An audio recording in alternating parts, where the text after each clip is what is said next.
Salut et bienvenue dans cette vidéo pour la présentation du petit accessoire que je trouve vraiment indispensable sur cette moto, qui est le Force Shield de chez Swegotech.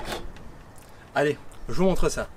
Alors, Swegotech, c'est une entreprise qui est basée en Amérique, exactement à Las Vegas. Et en fait, ils se sont rendus compte qu'il y avait en effet un gros souci sur l'Africa Twin, c'était les remontées de vent qui étaient vraiment usantes. On peut dire ça, je pense, sur de longues distances, c'est vraiment usant.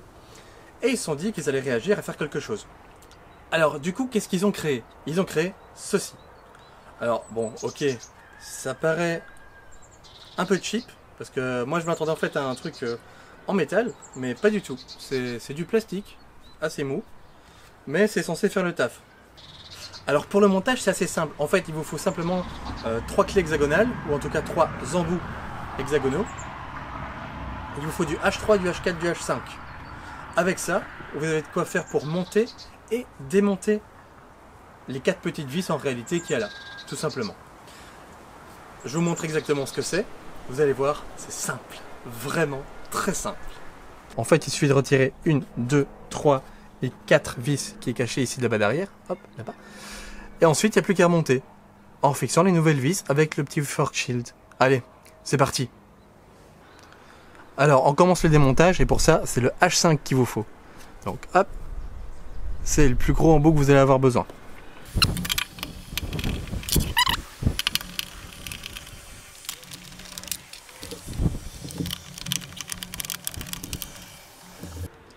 Alors d'abord, il faut placer les petites rondelles, donc les deux sur le haut ici. Ensuite, il faut mettre les embouts, les petits écarteurs. Hop, hop. Veillez à bien les placer parce qu'il y a pile poil dans l'emplacement en réalité. Donc, hop.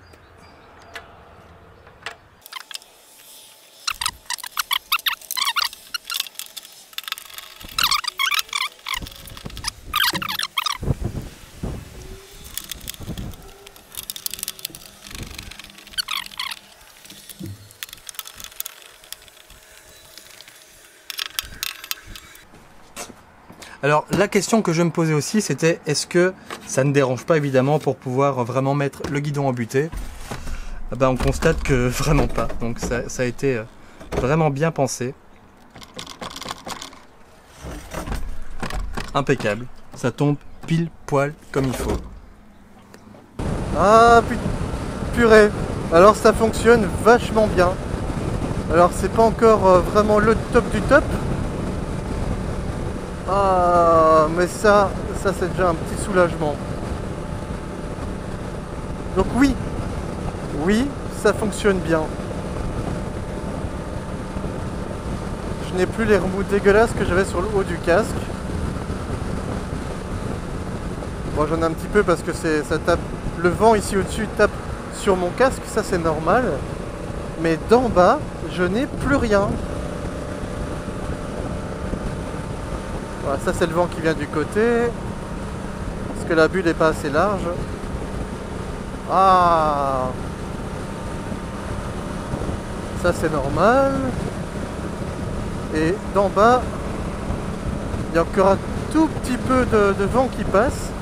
Parce que bon bah c'est pas étanche entre guillemets, hein, c'est pas complètement fermé. Donc du vent peut encore passer. Mais globalement ça fait le taf. Ah punaise, que c'est agréable.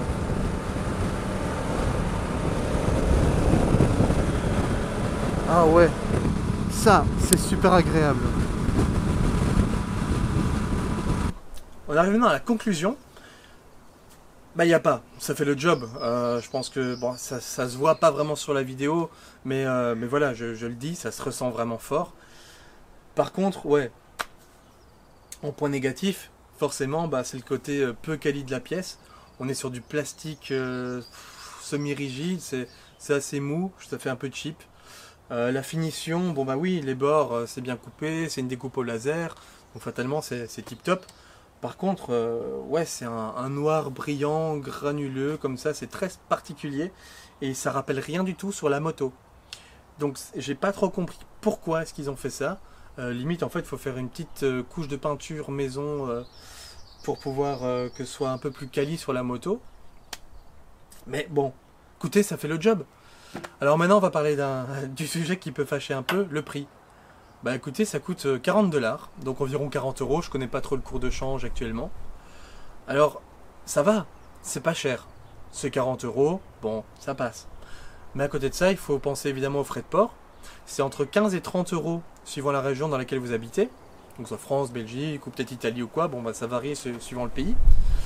Mais alors en plus, il faut penser à une chose, c'est qu'il y a des frais de douane. Alors c'est pas systématique, si vous avez de la chance, ça passe la douane sans vraiment être contrôlé, du coup c'est impeccable. Par contre, si vous n'en avez pas, ben, dans mon cas j'ai dû payer 30 boules quoi. Donc 30€ supplémentaires. Ce qui fait qu'au total, on arrive à un montant entre 85 et 100€. Donc moi je trouve ça un poil cher quand même. Donc en fait c'est vraiment utile si vous avez une bulle haute. À ce moment-là c'est vraiment top parce que vous n'aurez plus du tout le remous qui vient d'en bas. Ça fait vraiment le taf.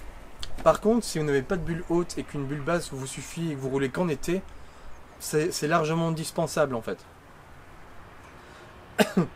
Pour ma part, en tout cas, je suis très content de l'avoir maintenant parce que ça me change la vie au niveau bah ouais, des longs trajets parce que c'est vraiment là qu'on est le plus emmerdé. Donc écoutez, voilà, c'est la fin de cette vidéo. J'espère que ça vous a plu. N'hésitez pas à laisser un petit commentaire, à partager autour de vous, un petit like, hein, parce que ça aide pour le référencement maintenant dans YouTube, parce que tout a changé. C'est pas spécialement une bonne chose, mais bon, soit. Et moi, je vous dis à très bientôt, et ciao ciao pour de nouvelles aventures. Allez, bye!